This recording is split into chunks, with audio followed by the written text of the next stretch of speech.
As technology continues to make bold leaps forward, new industries are created overnight, whereas old ones are being rendered obsolete. But should society collectively bail out those companies that have failed to keep up?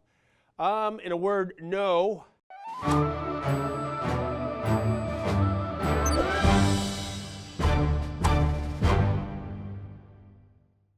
Thanks to the internet and the smartphone, we are increasingly living in a world where new enterprises are thriving.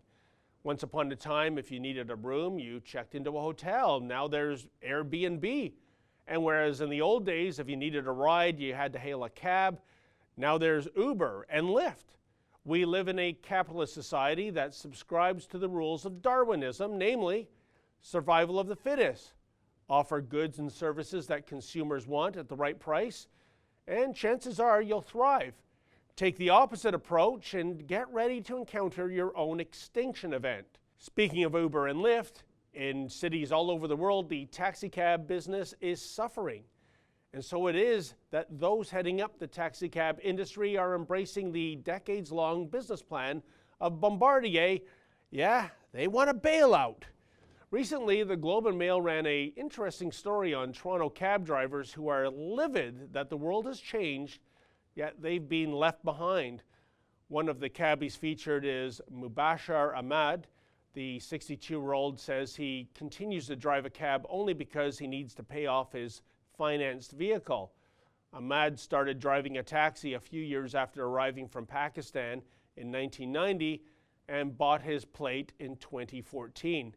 Now that was cosmically bad timing for him, given that this was the period in which Uber was ramping up its ride-sharing service in Toronto.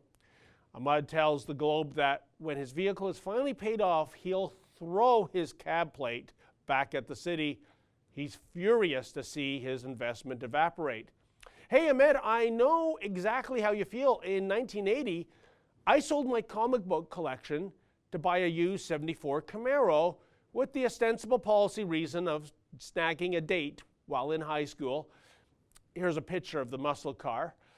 Here's a picture of the Lawrence Park Collegiate Institute cheerleading team. Well, not only did my babe magnet fail to attract a babe, but had I hung on to those comics, I could buy a brand new Ferrari today. Sacrificing my comics for the Camaro was the single worst financial decision of my life. So who do I contact in terms of getting a bailout? But back to the cab business. The average price for a standard taxi plate in Toronto this year is about $43,000. That's down dramatically from the average high of $228,000 just 6 years ago. And due to this massive haircut, some taxi plate owners are demanding compensation. Indeed, a class action lawsuit was filed by 3 drivers against the City of Toronto in July, seeking $1.7 billion for investment and income losses. I'm going to go out on a limb here and predict this lawsuit is a no-hoper, and deservedly so. First, cab businesses the world over have long existed as oligopolies operating under a supply-managed cartel system in which the number of plates was always deliberately kept low to ensure plate owners would reap a guaranteed minimum income and that their plates, like real estate, would appreciate in value. That might have been great for cab owners, but just try getting a cab on New Year's Eve. Secondly, oligopolies and monopolies inherently devolve into fat, lazy, and stupid entities because there's no reason to be innovative. Being a cab owner in the pre-ride sharing economy, all you had to do was turn the meter on and watch the money roll in. Why would this industry ever dream of doing anything innovative, such as developing an app that would allow riders to use their smartphones to hail cabs?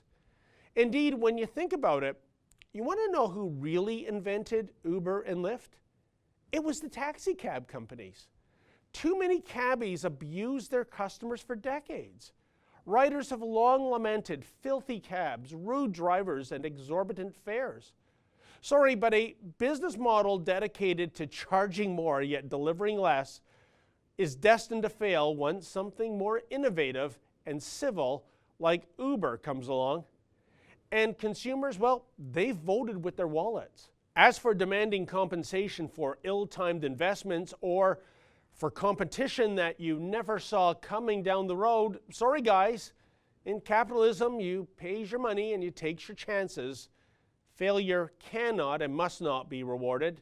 Put another way, I don't recall the wagon wheel industry receiving a bailout a century ago when cars began rolling off assembly lines. And for that matter, who sheds a tear for my long-gone comic book collection?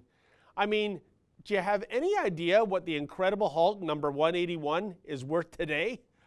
For the Rebel.media, I'm David the Menzoid Menzies. Hey folks, the Rebel has a new app. Please download that app and take the Rebel with you wherever you go.